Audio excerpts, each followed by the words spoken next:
everybody, welcome back to the channel POV Magic. My name is Josh and I'm going to be teaching you guys how to do the strike double today. And we'll be going over a couple different subtleties that you may not have seen already. And these subtleties actually make the move quite a bit easier and makes it look a little bit more natural as well. So we're going to get into this, talk about how you can kind of utilize this particular one and kind of make it as easy as possible for you.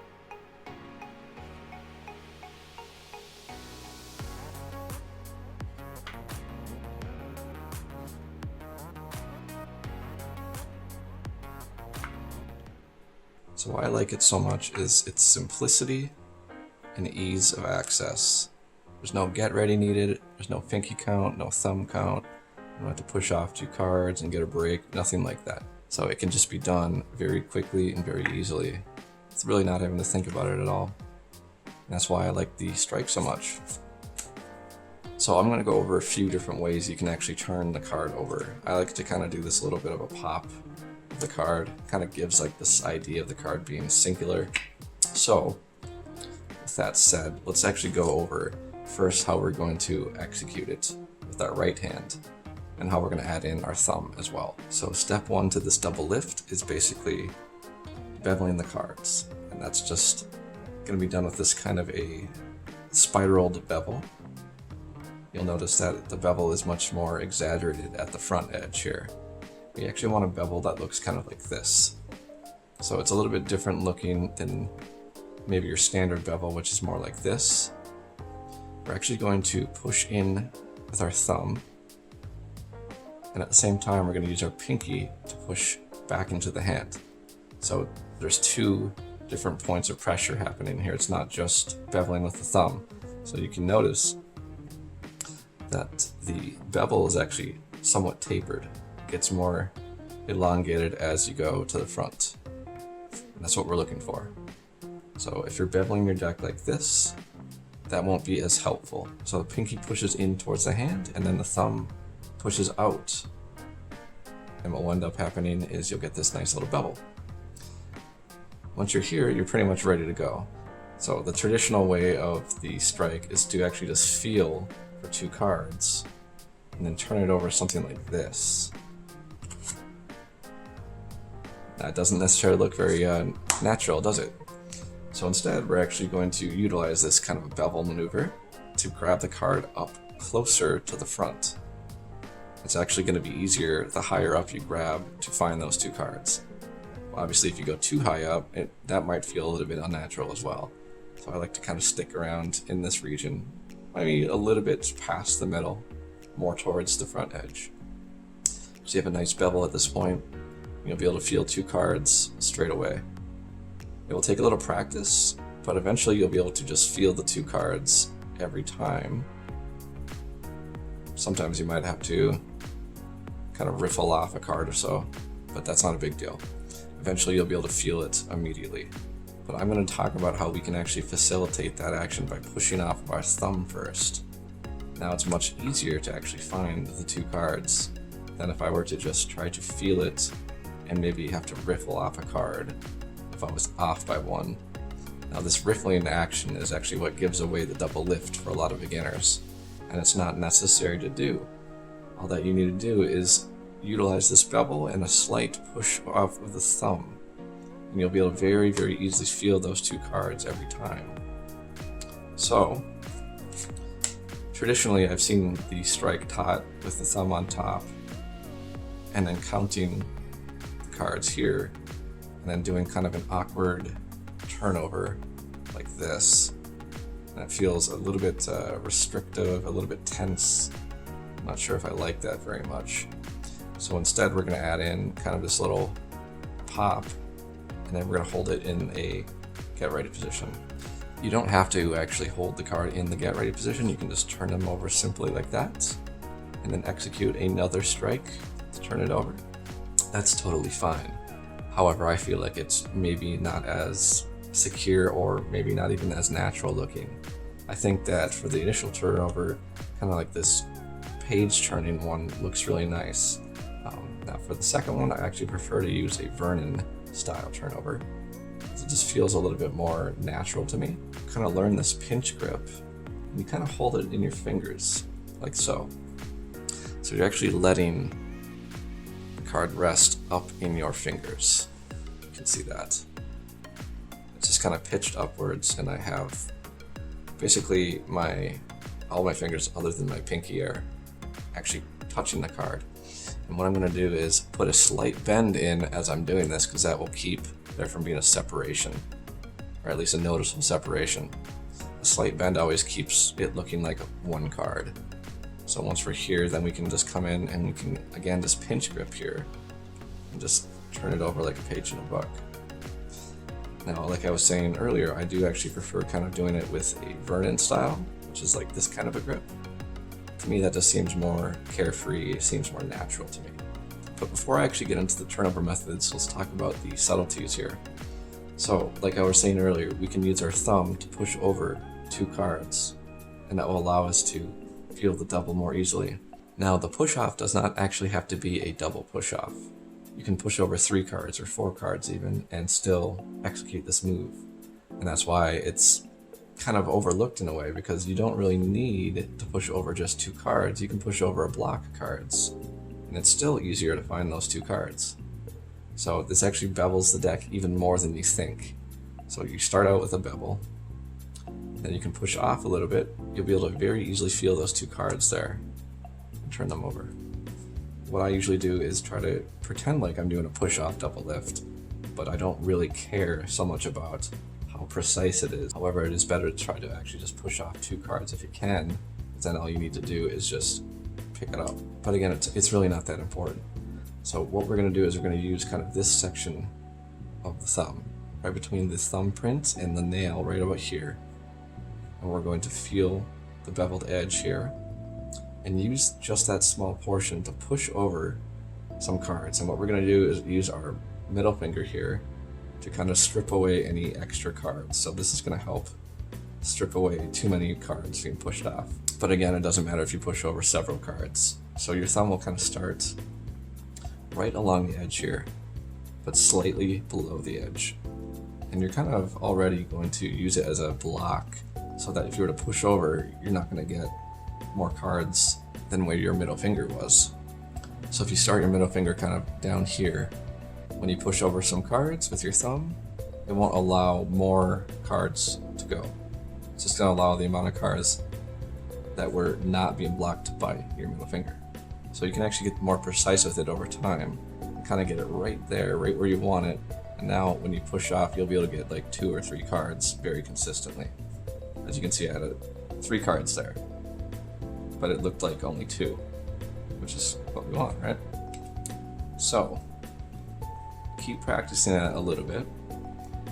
I kind of like to bring my thumb so that it's pointed like away to my right hand side instead of actually parallel with the corner here. I don't like it pointing off this way. I want my thumb to be kind of pointing this way. So like that, and that's how I push off the cards. Although you could also just push over the cards like this as well. This is not as important, like I said, as a double push off. You don't have to get it perfect with this type of double lift.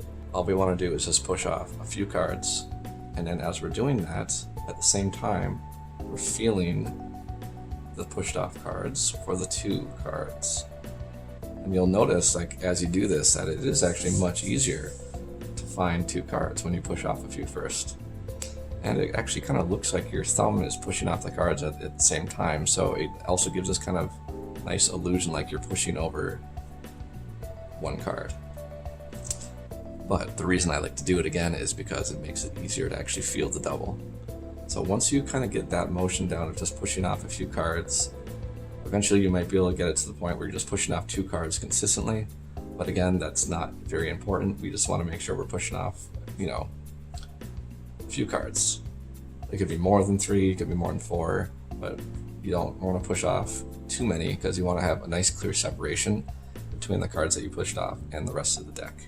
And then what will happen is your thumb will be here against the cards that were pushed off. Once you feel the 2, you're going to use your actual deckhand thumb as a stop. You can see how I'm not allowing my fingers to flick the card out because the thumb's blocking. Now if I moved my thumb, they would fly out, right? They would pop out. So we're actually going to square up the cards using this kind of technique. We're going to use our thumb here on our deckhand and our pinch fingers here to kind of square up the card before we turn it over. You know, it sounds a little bit funny, it seems risky, like that might actually make them split. You'll kind of have to try it for yourself, but you'll see what I mean. Once you get here and you get a separation, you kind of want to bend up the card like this, and then you'll just let off the pressure with your thumb, and you can see that I have a slight bend in the card. We like that because it keeps it looking like a single card. You won't be able to see any separation on the card. This also helps suck out some of the air between the cards so they stick together much better. So like a slight bit of a bend in the card is always kind of a good thing, but you don't want it to be like extreme like this, or make it seem like you're trying to do that. So once you get here and you're able to feel the two cards, we're just doing this pinching grip at this point. It's just only the thumb and pointer finger, and they're just trying to feel for two cards.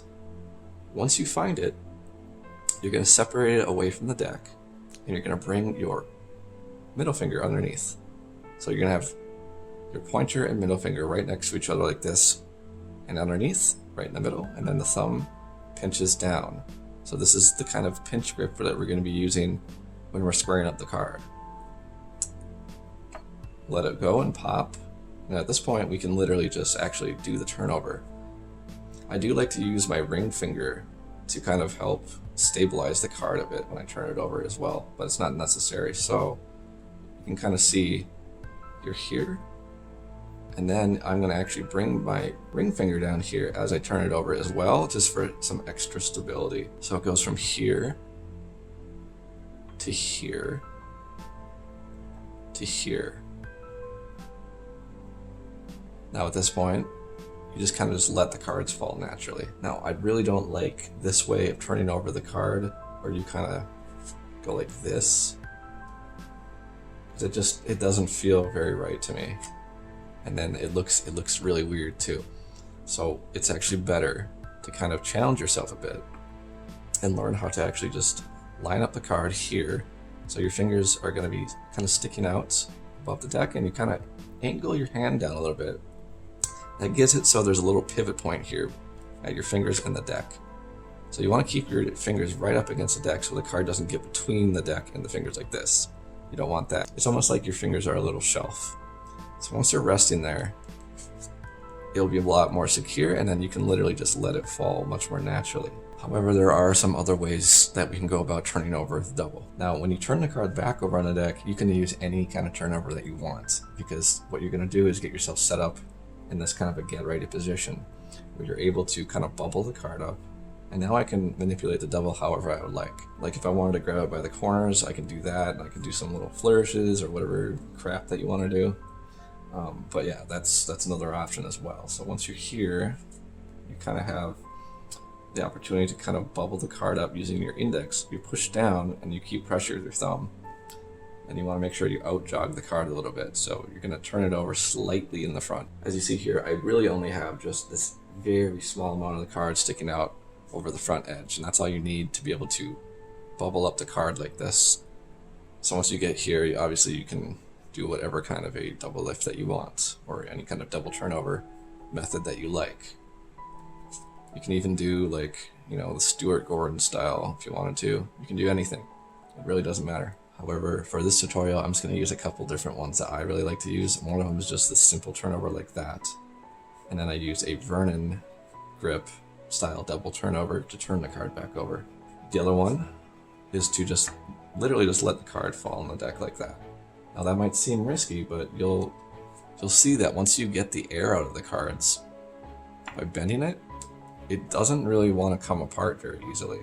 So you can actually be a little bit more kind of rough with the cards like that, and they won't split. So when I pop it and bend it, now the cards are going to be much more stable. And again, I like to add my ring finger in, and then from here I can literally drop it out of the air onto the deck. So I do like how free you can kind of handle it like this. Now that I have bent it and given it a pop, it's going to stay together much better. I can even drop the card out of the air onto the deck, and it'll stay together as a double. So that is kind of one of the better ones that I like to use when I'm just trying to do a quick double lift and not think about it too much. Kind of just do this easy strike, feel it, and then you just turn it over like that. And then if you want, you can just obviously do that again. And you're giving the impression to the spectator throughout this that you really don't care. You're just showing a card. You know, you just kind of treat the cards like they don't matter, right? If you're not comfortable with bending the cards and giving it a pop yet, you can literally just do it normally without this part and just bring the card down and turn it over more gently. However, I do not recommend doing it this way because it looks like you're giving too much attention to the card. It looks like that you're being too careful with the card, and we don't want to give that kind of impression. But you can push it over and feel the double, and then simply bring it down and turn it over as you normally would as well for other double lifts, and that's totally fine. I do strongly encourage you though to add in this bend and pop because it will make the double more secure. It also subtly kind of is saying that you're only holding one card, which is exactly what we want the double lift to feel like to the spectators. We want them to feel like it's just one card. So the more carefree and even rougher that we can handle it, I think the better. The more precise and smooth and very deliberate that we handle the double, the more suspicious it actually becomes. So I do want to keep the video kind of short and sweet. I think we went over everything. If you need to go back and rewatch some parts again, absolutely do that. But do keep in mind that there are other ways that you can do the strike double, but some of them are not as convincing as other ways. So let's try to avoid picking up from the back like this, turning it over like this. That doesn't look very convincing, does it? So let's just be much more natural and carefree with it. Act like we don't care, because we don't care, because it's so easy, right? That's the attitude that we want to convey, that we don't care, and that nothing's going on that's difficult or magical, anything like that. No method is visible. We want to make sure that we're hiding our method and that we're not giving it away, whether it be through flashing or being too nervous and too anxious or just any of those types of things. Work on cutting your deck and then doing the double lift off of a brand new cut every time. Just keep doing that so that you start out with fresh cards each time. This will help you get much better with your double lift because you don't want to be using the same two cards over and over again because it actually makes the double lift easier, but it also beats up the cards so that they actually, over time, can get warped. So every time that you execute a double lift, cut the deck, and then go for it again. Do a double lift, do a few cuts, get a new spot in the deck, do it again. And you can see right now I'm doing this kind of display with the card. So if you're doing kind of more of like a stage or even like a parlor type magic trick, you may not want to just turn over the card on the deck like this, because not everybody's going to be able to see it as well, right? I mean, you could actually just kind of show it like this, but it feels a little bit weird to me. So I actually prefer that the card is kind of either in this kind of position, so I can kind of show it like this, or you can even just kind of clip it on the side of the deck like this, and then you can freely show it around. This way is a little bit less secure, but it is really nice way to kind of show the card. It feels really chill. You know, it doesn't seem like you're really trying to hide anything when you hold the card like this. So that's a way that I definitely recommend displaying the double. So either of those ways is pretty good. This way you're already in position, you already have the get ready, and you're a little bit more secure from this position. So you can just grab it and then turn it over. But I also do like having the card kind of placed out here and having it displayed like this as well. Now this is a lot trickier to get into from the kind of pinch grip that I'm using, but it can be done. So if you are interested in doing that, what you're going to do is you're going to do the pinch grip like before, but now I'm going to bring my ring finger to the top of the card rather than on the bottom like before. So here I'm actually turning my whole hand and keeping pressure up with my ring finger, and then I can clip it here. You can also use your index finger to help square the card as you place it down, so you can kind of square it up on the edge here like that. Now this is my favorite way to display a double, because it is very natural and very relaxed looking. It doesn't feel like you're trying to hide the card or do any sleight of hand or anything like that. Even when you have the card up in your hand like this, it's still not quite as free looking. It seems like you're trying to control the card, right? So when you're here, this feels a lot more carefree. It's much more disarming. So I do recommend you to learn how to kind of turn it over like that. And it's just a matter of bringing your ring finger back here, and then you can actually pivot it off of your index like this to keep the card square. And that's a really nice way to turn over the card and display it on the side of the deck. And you don't have to learn how to do the Stuart Gordon. That would be the other way that you could do it, is with kind of like a Stuart Gordon double lift. But for some people that's difficult to learn. This might be easier for some people. I'm not sure if it will be. They both are kind of difficult in their own ways, but you can use the strike double and get yourself into a position here on the side of the deck, which is nice for certain color changes and stuff like that. So I thought I would just throw that in there in case you're interested in learning how to get into a better position to actually manipulate the double. So you can either have it up here in the hands like this, and this is a perfectly acceptable way to manipulate the double, or you could have it more freely displayed from this position, and then it's literally just as easy to manipulate that double from there as well. So if you guys have any questions about this stuff, I will be around to answer questions. You can either email me, or we'll probably set up a Discord server here, and I'll leave a link down in the description. You guys can get in contact with me, and we can even have some one-to-ones and stuff. Since we are a pretty small channel, I really don't mind taking the time to actually interact with you guys personally and talk about how to actually do this kind of stuff. So if there's anything you guys would be interested in learning, please leave it down in the comments. You know, if there's a double lift or a pass, anything like that, I'll be happy to kind of show it from this POV perspective. And yeah, I think it'd be great. Again, guys, my name is Josh, and I really appreciate you guys watching. Please do remember to subscribe and like the video if you liked it. And I will be back with some more tutorials next week.